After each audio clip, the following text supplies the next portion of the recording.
Now we move to the next component, which is adaptation and cultural relevance. So this assesses whether the campaign is sensitive to local norms, values, and evolving contexts.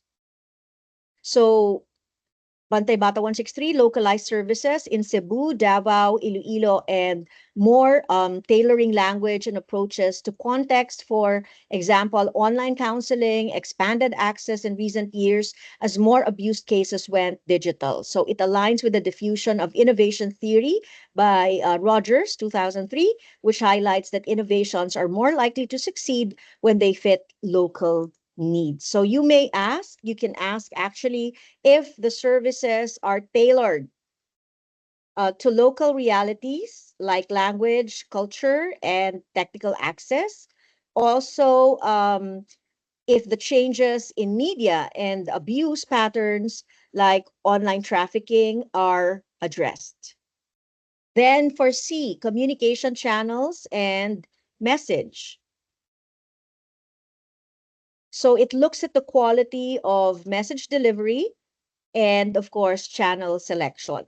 So the application, it's through ABS-CBN's vast media platforms like television, radio, social media, and digital. The campaign achieved national reach, the use of child-centered storytelling to humanize issues and emphasize urgency, of course. Their campaigns use celebrities to advocate, enhancing credibility. So this draws from social marketing and behavior change communication principles, and these advocate for tailored, engaging, and strategic communication. So what are the evaluation guidelines? Ask whether the right platforms are used for the right audience, and if messages were pre-tested and adjusted for effectiveness.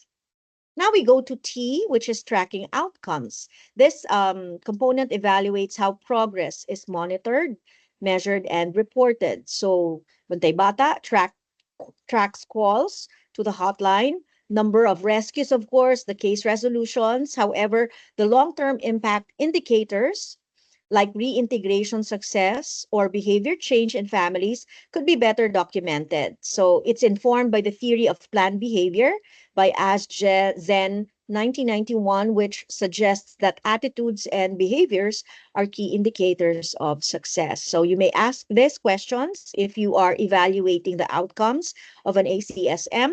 Ask whether outcomes like child protection, family support, and awareness are measured, and if monitoring systems are adaptive and data informed. And of course, the plus in the framework is sustainability and social impact. So this explores whether the program can actually last and influence systemic change. So Bantay Bata, well, of course, it is of public knowledge that the shutdown of ABS-CBN in 2020 reduced services and funding for Bantay Bata 163, highlighting a lack of institutional safeguards for continuity. Still, Bantay Bata influenced national conversations and policies on child welfare. So this is rooted in the stakeholder theory by Freeman, 1984, which emphasizes the need to engage diverse actors for long-term relevance. So you can ask this guide questions. Are there backup systems in case of donor or institutional failure?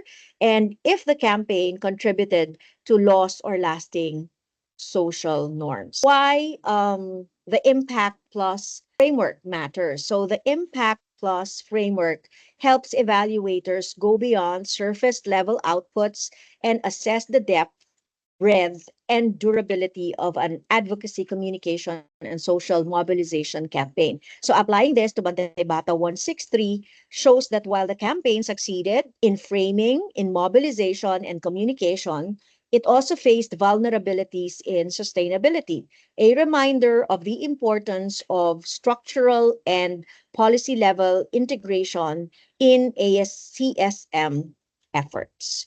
Now, I am sharing with you references and also the links to images and digital content used in my presentation. So that's the end of my presentation. Thank you for your time. Have a good day.